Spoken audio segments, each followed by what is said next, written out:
Hello everyone, welcome back to IS Cafe. My name is Priyanka.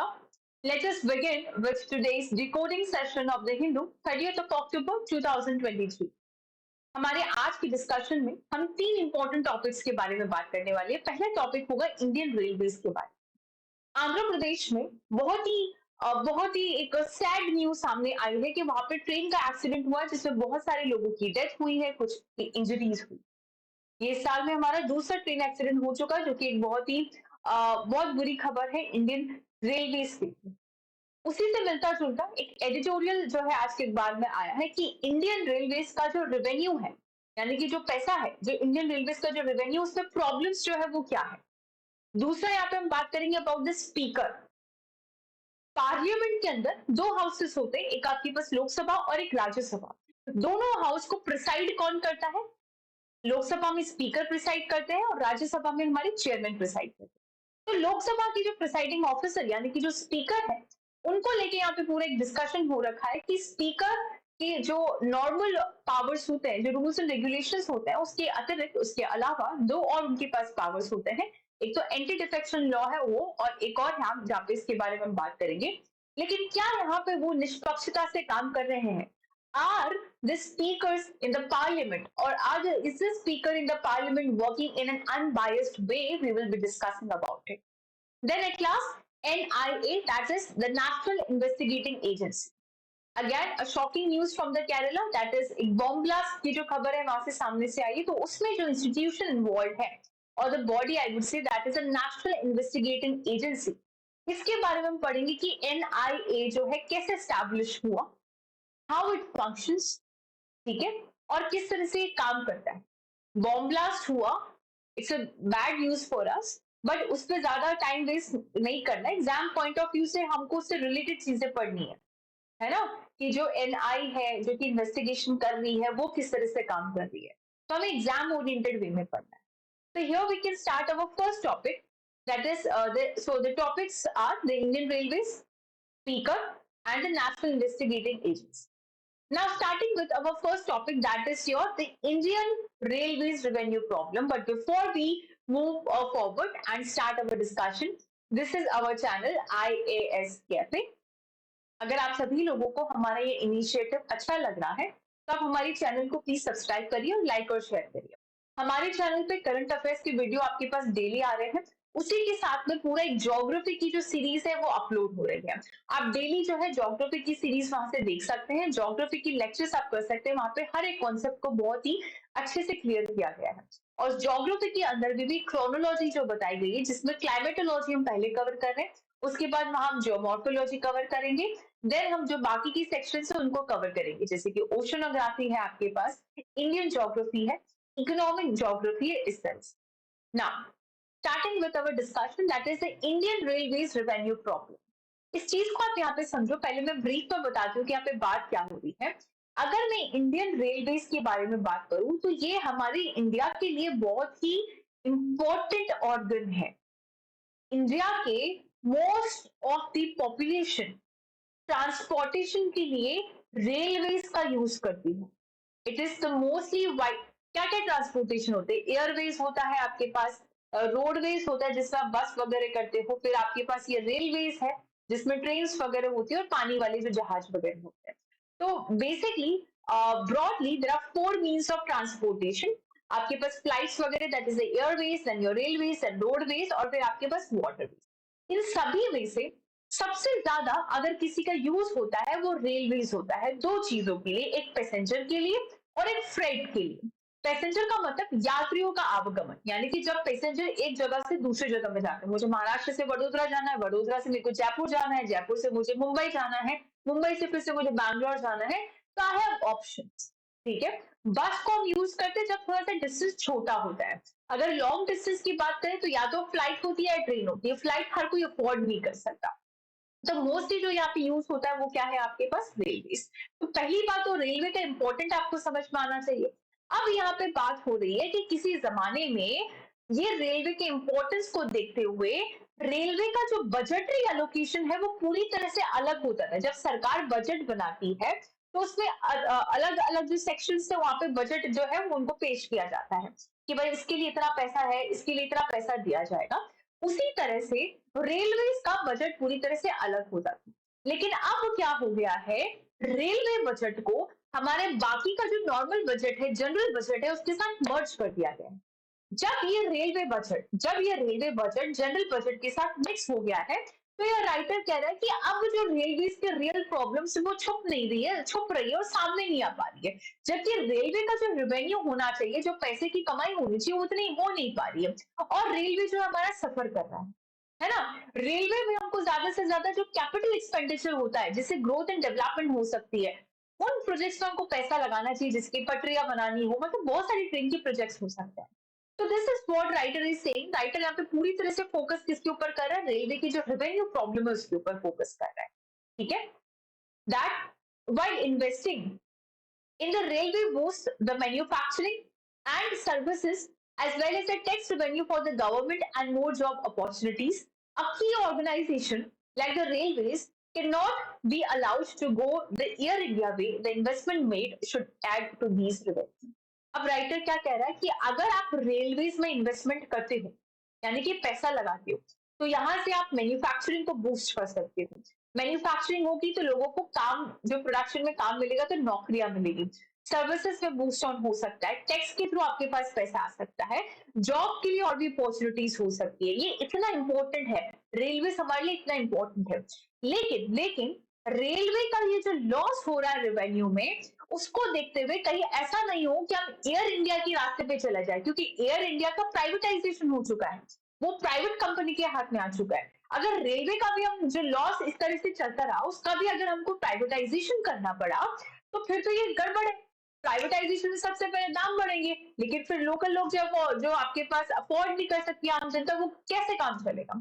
तो writer ने start ही इस point of view से किया है कि रेलवेज में लॉस हो रहा है रेवेन्यू का, और हमको उसको बचाना पड़ेगा ताकि वो प्राइवेटाइजेशन की तरफ नहीं चले जाए। बचाना क्यों पड़ेगा, क्योंकि रेलवे बहुत ही इंपॉर्टेंट सेक्टर है। रेलवे पे अगर आपने इन्वेस्टमेंट किया तो it will be helpful in multi dimensional factors, चाहे मैन्युफैक्चरिंग को बढ़ावा देना हो, सर्विसेज को हो, टैक्स के थ्रू रेवेन्यू लाना हो, या जॉब अपॉर्चुनिटीज प्रोवाइड करवाना। Indian railway has been on spending spree with respect to the capital expenditure, particularly after the government merged its railway budget with the main budget. जब से main budget के साथ railway budget के आपने mix किया, तब से हम लोग जो है इंडियन रेलवे जो कैपिटल एक्सपेंडिचर पे खर्चा कर रही है। लेकिन अगर इसके ऑपरेटिंग रेशियो के बारे में बात करें, यानी रेलवे का जो ऑपरेटिंग रेशियो है, ठीक है, रेलवे का जो ऑपरेटिंग रेशियो मतलब ऑर्डिनरी वर्किंग एक्सपेंसेस, यानी ordinary working expenses to the gross traffic receipt.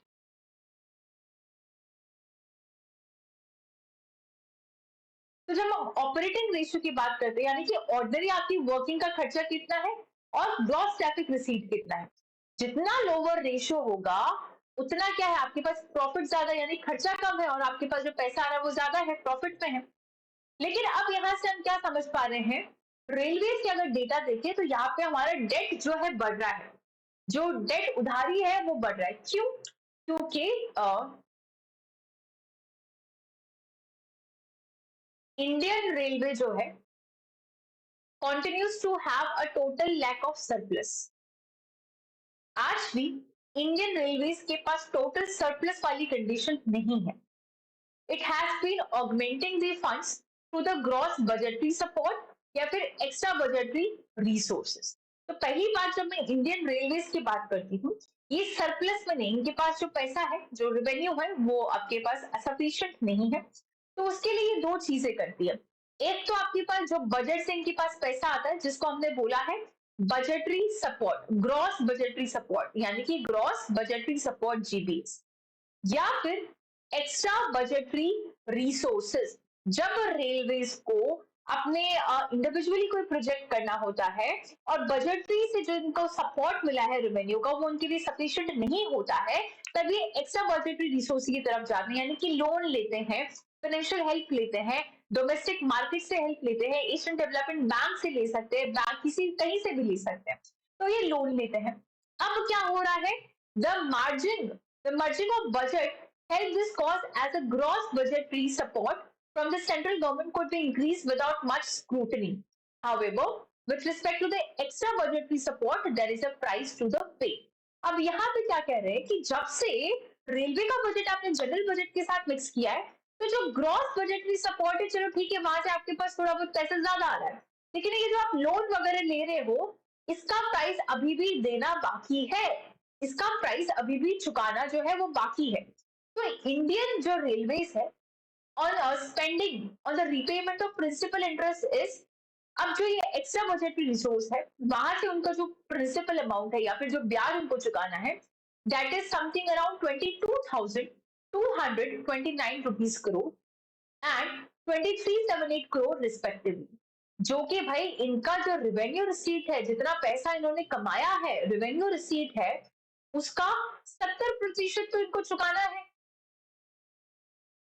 A sharp rise from less than 10% till 2000, जो कि ये तो डेट रेट तो बढ़ रहा है भाई, 2015-16 में ये 10% था, अब 17% है, यानी ये जो चुकाने वाला पैसा उसका अमाउंट बढ़ता जा रहा है, डेट ट्रैप जो है वो बढ़ता जा रहा है, डेट बढ़ रहा है रेलवे का। It appears that this debt liability was noticed as capex relied almostly on the gross budgetary source in this year's budget. Capex बोले तो capital expenditure. So despite this, the unprecedented rise in the capital expenditure appears to be predicted on the premise that Indian Railways operating and financial performance should not be viewed in isolation, but along with its role as an engine for the growth of country's economy. Investment in the railways boosts manufacturing and services tax revenue for the government and allows for more job opportunities. However, a key organization like the Indian Railways cannot be allowed to board the Air India ways. तो देखो यहाँ से writer clearly बोल रहा है कि हम loss में तो जा रहे हैं, डेट में जा रहे हैं। अब डेट में जा रहे हैं तो मतलब अब ये हालत क्या हो जाए कि एयर इंडिया की तरह बेचना पड़ जाए, प्राइवेटाइजेशन करना पड़ जाए। तो यहाँ पे राइटर कह रहे हैं कि सबसे पहले प्रॉब्लम को आइडेंटिफाई करो, फिर हम सोल्यूशन पे आते हैं। प्रॉब्लम क्या है, प्रॉब्लम क्या है? अब देखो रेलवे जो है आपके पास, उसमें या तो पैसेंजर जा रहे हैं या आपका सामान जा रहा है ना, या तो आपके पास पैसेंजर जा रहा है, ये आपके पास पैसेंजर है, या फिर सामान जा रहा है। अब जो पैसेंजर से टिकट के पैसा है वो सरकार बढ़ा नहीं रही है। आप कंपेयर करो कि 5 से 10 साल पहले भी लगभग इतना ही आपका टिकट का चार्ज लगता था, अभी भी इतना ही टिकट का चार्ज लग रहा है। तो सरकार जो है पैसेंजर से टिकट का खर्चा नहीं बढ़ा रही, वरना वोट कौन देगा? मतलब बहुत सारे रीजन है। तो फिर रेलवेज को क्या करना पड़ता है भाई, फ्रेट के जो चार्जेस है उसको ये बढ़ा देती, फ्रेट के चार्जेस को बढ़ा देती, तो सारा लोड किस पे आता है, यहाँ पे आता है। तो इंडियन रेलवे का जो फ्रेट सेगमेंट है भाई वो प्रॉफिटेबल है, क्योंकि यहाँ पे वो दाम ज्यादा ले रही है, जबकि जो पैसेंजर है सेगमेंट है, यहाँ पे बहुत उनको लॉस मिलता है, यहाँ पे इनको बहुत लॉस मिलता है, लॉस मिलता है। तो कंट्रोलर ऑडिटर जनरल यानी कि जो सीएजी है, कंट्रोलर ऑडिटर जनरल, उनकी रिपोर्ट जो है 2023 की, इस रिपोर्ट के मुताबिक states that there was a loss of 68,269 crore in all the classes of passenger services. So as per the report of CAG 2021 से 22 के दौरान जितने भी पैसेंजर क्लासेस थी, चाहे आप स्लीपर ले लो, फर्स्ट क्लास ले लो, जनरल व्हाटएवर, उसमें 68,269 करोड़ का लॉस जो है वो देखा गया, with all the profit from freight traffic nullified in the cross subsiding the passenger services. तो जो इनको फ्रेट सर्विसेज में भाई प्रॉफिट मिला वो पूरी तरह से नलीफाई हो जाता है, क्योंकि इस तरफ इनको लॉस मिल रहा है पैसेंजर के अंदर। So this is nothing new for the IR, but the situation has becoming grimmer, and since any significant increase in the passenger fare is unlikely, the IR has no option but to boost its freight volumes and in turn its revenue. तो basically यहाँ पे कोई बड़ी नई बात नहीं है, passenger का खर्चा जो है बढ़ा नहीं सकती सरकार, तो बेसिकली अल्टीमेटली उनको अगर अपने लॉस पे नहीं जाना तो फ्रेट के जो चार्जेस उनको बूस्ट करना पड़ता है। अगर हम फ्रेट वॉल्यूम की बात करें, एनुअल ग्रोथ की जो है आपके पास 1% से 3% और इकोनॉमी ग्रोथ एट 7%, तो ये बहुत ही डिसमल परफॉर्मेंस जो है यहाँ पे देखा गया। इंडियन रेलवेज का जो मॉडल है shares in India freight business has steadily decreased to approx 27% from upward of 80% at the time of independence. Here, so ये चीज यहाँ पे राइटर कह रहा है about the Indian Railways. Now lessening the share, it is same thing. अब आप इस एडिटोरियल को पूरा समझ चुके होंगे. अब हम आते हैं हमारी नेक्स्ट एडिटोरियल पे जो कि स्पीकर के बारे में बात करता है. सबसे पहले स्पीकर होता क्या है उसको मैं थोड़ा सा ब्रीफ में आपको बताती हूँ. We are having a Indian constitution. हमारे भारत का एक संविधान लिखा हुआ है जिसमें मेजरली 3 ऑर्गन्स जो मान के चलते हैं. एक हमारे पास है लेजिस्लेटिव ऑर्गन जो कि कानून बनाने का काम करता है. एक हमारे पास होता है एग्जीक्यूटिव ऑर्गन जो कि एग्जीक्यूशन का काम करता है.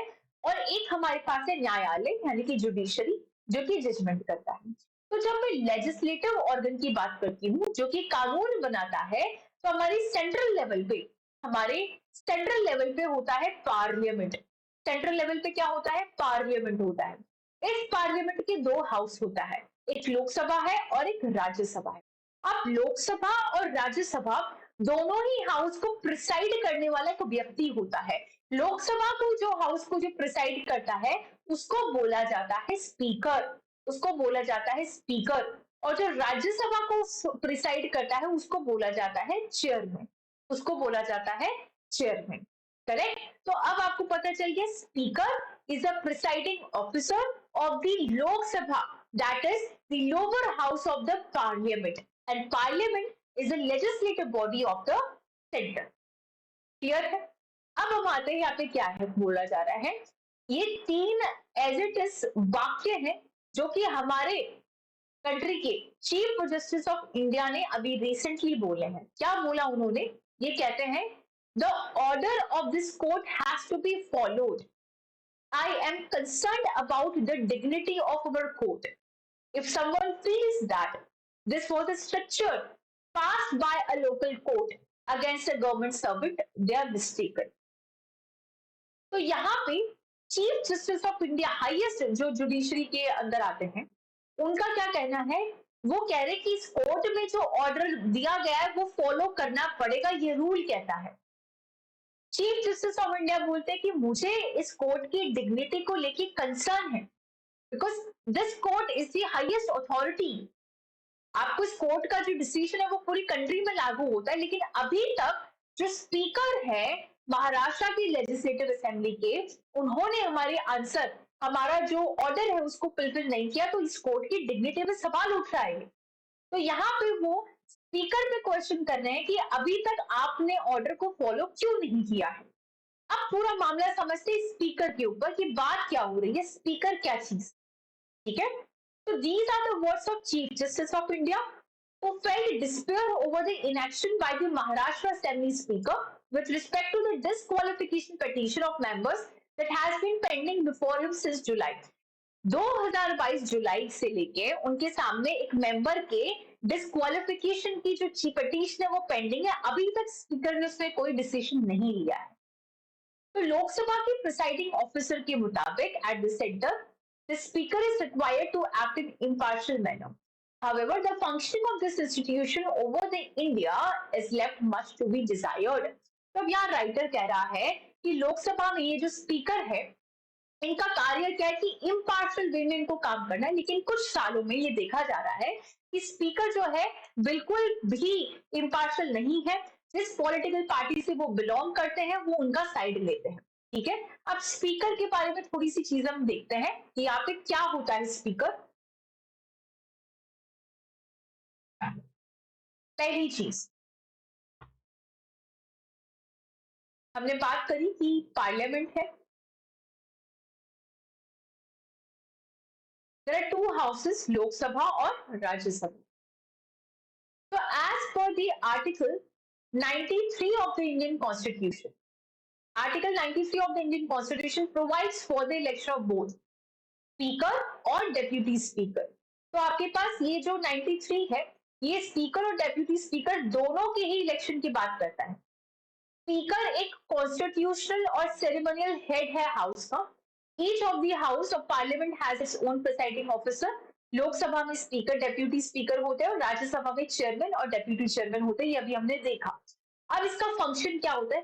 ट्रेडिशनल रूल्स तो है इनके with respect to the business conduction. Speakers perform two more important functions. तो एक तो आपके पास हाउस का जो बिजनेस उसको कंडक्ट कराने का काम होता है। अब उसी के साथ में दो इंपॉर्टेंट फंक्शंस और है स्पीकर के।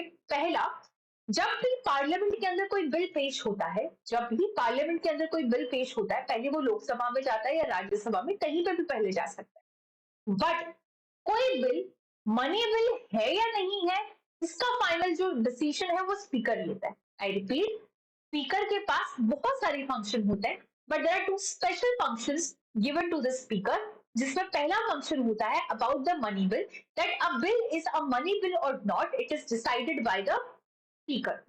सेकेंड थिंग आता है आपके पास anti defection law. Anti defection law, anti defection law, that is 52nd constitutional amendment act. इसमें कोई भी पॉलिटिकल पार्टी की दल बदलने की वजह से उस मेंबर को डिस्क्वालीफाई किया जाता है। तो दूसरा यहाँ पे फंक्शन होता है डिस्क्वालिफिकेशन का, कि जो Lok Sabha and the legislative assembly rule provide for the suspension of the members for the misconduct in the house. It has been noticed that the speaker and the house has misused these provisions. तो यहाँ पे ये बोला गया है कि ये जो दो प्रोविजन है, पहला कि कोई भी बिल मनी बिल है या नहीं है, और एंटी डिफेक्शन के अंदर आप किसी मेंबर को डिस्क्वालीफाई करते हो, उसको मिसयूज किया जा रहा है। कैसे? जो स्पीकर, मान लो कि अगर वो कांग्रेस का है, तो वो क्या करता है, कांग्रेस के मेंबर्स को डिस्क्वालीफाई नहीं करता और बीजेपी वालों को करता है। अगर वो बीजेपी का, तो वो बीजेपी वालों को सपोर्ट लेता है। तो हालांकि उसको इम्पार्शियल वे में काम करना चाहिए, बट मिसयूज हो रहा है यहाँ पे काफी टाइम से, ये देखा जा रहा है। तो यहाँ पे मिसयूज के साथ क्या बोला जा रहा है कि यहाँ पे काफी ज्यादा इम्पार्शियल वे में काम हो रहा है। कैसे? सॉरी, पार्शियल वे में काम हो रहा है। For example, recently the leader of the Congress party in the Lok Sabha, Adhir Ranjan Chowdhury, was swiftly suspended for his remark against the prime minister. तो बेसिकली अभी जो स्पीकर है रिसेंटली, वो बीजेपी को बिलोंग करते हैं, और अभी रिसेंट केसेस देखो, कांग्रेस पार्टी की जो अधीर रंजन चौधरी, उनको सस्पेंड कर दिया गया, but no swift action has been forthcoming. और वहीं पे बीजेपी के रमेश बिदूरी जो है, उन्होंने कम्युनल स्लर किया और कम्युनल बातें करी बहुजन समाज पार्टी के खिलाफ, उनके खिलाफ कुछ भी नहीं होगा। तो स्पीकर एक ऐसे अथॉरिटी है जो कि बोलता है, refer to bill introduce to the parliamentary standing committee. कोई भी अगर बिल आता है तो उनको पार्लियामेंट्री स्टैंडिंग कमिटी के पास उसको भेजना चाहिए। इवन जो सिग्निफिकेंट बिल है, जिनके लिए डिटेल स्क्रूटनी की जरूरत थी, वो कमिटीज को भेजा ही नहीं है। As against more than 60% of the bill refer to the committees in the Lok Sabha during 2004-14, कम से कम सिर्फ 25% से भी कम जो है पार्लियामेंट्री कमिटीज के पास भेजा गया। तो ये तो इतना बहुत वो काम हो रहा है। अब यहाँ पे क्या हो रहा है, ये फ्रेंच राइटर है, उनके हिसाब से इनकी एक लाइन है that the more things change the more they stay the same. यानी कि इनकी एक बहुत प्यारी लाइन है कि जितना आप सिस्टम को बदलने की कोशिश करोगे, वो उतना ही होगा। मतलब आप सिस्टम की लूप होल्स जो है उसको चेंज करने के लिए चेंज कोशिश कर रहे हो, इम्प्रूव करने के लिए इम्प्रूव करने के लिए, लेकिन लोग उसमें से लूप होल ढूंढ के वापस वैसे के वैसे ही काम करेंगे यहाँ पे। ठीक है, तो यहाँ पे बात हो रही है that it is a line that suits Indian politics even today, जहां पे हमारी इलेक्टेड जो रिप्रेजेंटेटिव्स है, they find ingenious methods to circumvent the anti defection law. यानी एंटी डिफेक्शन लॉ आया ही इसलिए था ताकि डिस्क्वालीफाई कर सकूं उन मेंबर्स की जो आपके पास दल बदली कर रहे हैं, मिसकंडक्ट कर रहे हैं, बट आप उसी को सर्कमवेंट करके अभी भी उस तरह से काम कर रहे हैं। तो डिस्क्वालिफिकेशन जो एंटी डिफेक्शन में, वो 10th शेड्यूल के अंदर होता है by 52nd constitutional amendment. While he or she is expected, that means the speaker is expected to perform this constitutional role in a neutral manner, past instances have hardly inspired the confidence with the speakers favoring the ruler dispensation. So the minority judges in the Kyoto, ये case बहुत important है sir, Kyoto Holland case, it is related to what? Anti-defection law. ठीक है, it is related to the anti-defection law, were of the view that vesting the power to decide on the defections by the speaker violate the basic democratic principles. 2020 का supreme court का ये जो case है, Meghachandra Singh versus honourable speaker Manipur का case था, इसके अंदर भी it has recommended that parliament amend the constitution to vest these powers in independent tribunal to be headed by the जजेस। कि ये पावर्स एक काम करिए, आप इंडिपेंडेंट ट्रिब्यूनल को दे दीजिए जिसको जजेस हेड करेंगे, बिकॉज ये बिल्कुल भी इम्पार्शियल तरीके से नहीं होता है। So the precedent indictment of Speaker of the Maharashtra Assembly is also due to his conduct continued inaction by deciding the disqualification petitions for more than a year despite directions from the court. So once a speaker, always a speaker. अब हम बात करते हैं केरला के अंदर bomb class की खबर आई, very bad. फिर से even Delhi is on high alert because of it. तो जब ये बॉम्ब ब्लास्ट हुआ इसके लिए जो मेन ऑर्गेनाइजेशन या फिर इंस्टीट्यूशनल बॉडी जो इन्वॉल्व है इन्वेस्टिगेशन के लिए वो है आपके पास एनआईए। तो here will be discussing about the NIA, that is the national investigating agency. ये एक सेंट्रल काउंटर टेररिज्म लॉ है, यानी कि टेरर को काउंटर अगर आपको करना है तो उसके लिए अगर कोई लॉ एनफोर्समेंट एजेंसी है इंडिया में तो वो है NIA, that means national investigating agency. तो ये क्या है आपके पास, नेशनल इन्वेस्टिगेटिंग एजेंसी। ठीक है, तो ये है आपके पास नेशनल इन्वेस्टिगेटिंग एजेंसी। तो this is your national investigating agency, mandated to investigate all the offenses affecting the sovereignty, security, and integrity of India. It includes friendly relations with the foreign state, against the atomic and nuclear facilities, smuggling of arms, drugs, fake Indian currencies across the borders, and the treaties, agreement, resolutions of the UN.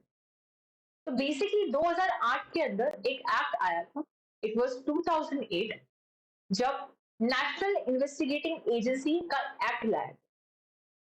इस act के अंदर इस agency को power दिया गया to deal with the investigation of the terror related crime across the state, जहां पे आपको स्पेशल परमिशन की जरूरत नहीं होगी उस स्टेट के अंदर, under the written proclamation from the ministry of home affairs. और इसका हेडक्वार्टर कहां पे है, दिल्ली के अंदर। ओरिजिन 26/11/2008 का मुंबई अटैक सबको पता हो, which shocked the entire world. The then United Progressive Alliance government decided to establish the NIA. ठीक है, अब हम बोलते हैं अब इसके अंदर जो ऑफेंसेस है वो क्या क्या इंक्लूडेड है। Explosive substance act, atomic energy act, unlawful activities prevention act, anti hijacking act, suppression of unlawful activities, स्टार्क है, वेपन्स वाला है, नार्कोटिक ड्रग्स है। तो ये सब यहाँ पे आप देख सकते हो। सबसे पहले ये जो एनआई है ये कोई भी प्रॉप जो है उसको लेती कैसे, तो it's provided under the section 6 of the act the state government can refer the cases pertaining to the schedule offences registered at any police station to the central government for the NIA investigation. और पूरा यहाँ पे central government जो इसको control कर रही होती है उसके अंडर में ये होता है। ठीक है, अब स्पेशल कोर्ट क्या होता है, central government for the trial of schedule offences वो क्या करती है, या तो एक या एक से ज्यादा शेड्यूल या स्पेशल कोर्ट बनाती है, special section 11 and 22 of this, जिसके अंदर इनकी पूरी जो हियरिंग वगैरह है वो चल रही होती है। तो this is how NIA works. NIA में कुछ रिसेंट अमेंडमेंट हुए हैं। पहले क्या होता था, 2019 में इसको अमेंड किया गया ताकि स्पीडी इन्वेस्टिगेशन हो सके किसी भी प्रोसिक्यूशन का या फिर ऑफेंस का। पहले क्या होता था कि 3 मेन एरियाज में है, ऑफेंसेस इंडिया के बाहर अगर हो रहा है तो उस पर भी आप कर सकते हो, जबकि पहले ऐसे नहीं होता था। Widening the scope, human trafficking को इसमें ऐड कर दिया गया है। बैंक नोट्स की अगर आप काउंटरफिट करेंसी कर रहे हो तो वो यहाँ पे हो चुका है। Manufacture of sale prohibited arms यहाँ पे इंक्लूड कर दिया गया है। साइबर टेररिज्म जो है इनको यहाँ पे इंक्लूड कर दिया, special act for sure. Now this is a question for you, that is the Sigils Commission established by the President of the UN General Assembly was in the international news. The commission was supposed to deal with it. इसको हम अभी आपको नहीं बताएंगे because it's of the news. इसको आप please कृपया इस न्यूज को आप पढ़ के आइए, गूगल कीजिए और थोड़ा सा इस पे एक्सप्लोर करिए और फिर आप इसका आंसर जो है खुद से ट्राई करें, तो this would be much better for all of you. So this is it for today's video. Please subscribe our channel IAS Cafe अगर आपको हमारा इनिशिएटिव अच्छा लग रहा है तो। Thank you so much.